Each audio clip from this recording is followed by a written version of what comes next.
À mes chers aînés, frères et sœurs, Assalamu alaikum wa rahmatullahi wa barakatuh. Bismillah ar-Rahman ar-Rahim. Ala bi dhikrillahi tatma'in al-qulub. Certes, c'est par le rappel d'Allah que les cœurs se tranquillisent. Surah Ar-Rad, verset 28. Quand on lit ce verset, on se pose une question. Pourquoi Allah ne dit-il pas que les cœurs se tranquillisent dans le matériel ou dans l'argent ou dans le succès? Pourquoi dit-il que les cœurs se tranquillisent dans son rappel? Nous avons des voitures, des téléphones, Internet, des médicaments et des technologies que les générations précédentes, ils n'auraient même pas pu imaginer cela. Nous vivons probablement à l'époque la plus confortable de l'histoire. Et pourtant, la dépression augmente, l'anxiété augmente, la solitude augmente. C'est parce que beaucoup de personnes passent leur vie à chercher le bonheur dans les choses de ici-bas, les choses matérielles. Des chercheurs ont observé des personnes en fin de vie dans de différents pays. Dans certaines sociétés occidentales, les pays reçoivent énormément de médicaments contre la douleur. Mais dans certains pays, comme l'Inde, ils en reçoivent beaucoup moins. Pourtant, les maladies sont les mêmes, les souffrances sont les mêmes. Alors pourquoi cette différence? Les chercheurs ont remarqué quelque chose de très intéressant. Dans beaucoup de ces familles indiennes, lorsqu'une personne approche de la fin de sa vie, elle n'est pas seule. Ses enfants sont là, ses petits-enfants sont là, ses frères et sœurs sont là, ses cousins sont là et même ses voisins sont là. Elle est entourée des personnes qu'elle aime. Et parfois, la présence des gens que l'on aime apaise une douleur qu'aucun médicament ne peut guérir.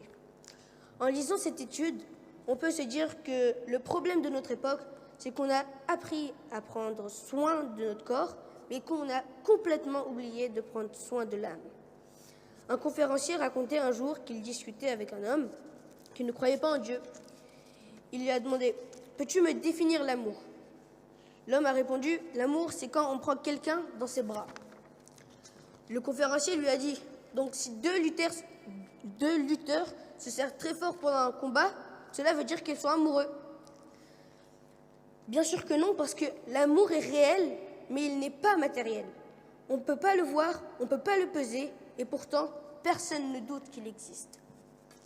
Cela nous montre qu'il existe des réalités très importantes qui sont invisibles, comme l'amour, la confiance, l'espoir, la foi, qui sont invisibles, mais réelles. Notre âme est réelle, même si nous ne pouvons pas la voir. L'être humain possède donc deux dimensions, un corps et une âme. Moi, par exemple, j'aime jouer au tennis. Quand je veux progresser, je dois m'entraîner, travailler mon service et accepter de faire des erreurs. Et parfois, je dois même perdre, car c'est souvent comme ça qu'on progresse. Je crois que notre âme fonctionne un peu de la même manière. Comment apprendre la patience sans difficulté? Comment apprendre le courage sans peur? Comment apprendre la générosité sans sacrifice? Les épreuves ne sont pas toujours là pour nous punir. Souvent, elles sont là pour nous faire grandir et nous rapprocher d'Allah subhanahu wa ta'ala. Et c'est comme ça qu'on arrive à Karbala. Lorsque les compagnons de l'imam al-Hussein alayhi salam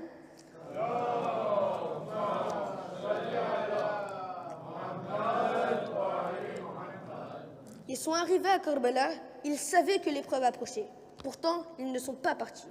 Leur cœur était serein, non pas parce que la situation était facile, mais parce qu'ils avaient placé Allah au centre de leur vie. C'est cela que nous enseigne le verset. Ala bi dhikrillahi tatma'inul qulub. Certes, c'est par le rappel d'Allah que les cœurs se tranquillisent. Puis un autre verset nous rappelle pourquoi cette sérénité est si importante. Ya ayyuhal insanu innaka kadihun ila rabbika kadhan famulaqih. Ô être humain, tu t'efforces sans cesse vers ton Seigneur et tu le rencontreras. Nous sommes tous en voyage. Nous entraînons notre corps pour cette vie, mais nous entraînons aussi notre âme pour la rencontre avec notre Seigneur, Allah subhanahu wa ta'ala. Les compagnons de l'imam al-Hussein alayhi salam avaient compris cette réalité. Et lorsqu'ils sont arrivés à Karbala, ils savaient que leur voyage ne les conduisait pas seulement vers un lieu, il les conduisait vers Allah subhanahu wa ta'ala. Qu'Allah nous aide à construire une âme forte, sincère et proche de lui. Sallu ala Muhammad wa ali Muhammad.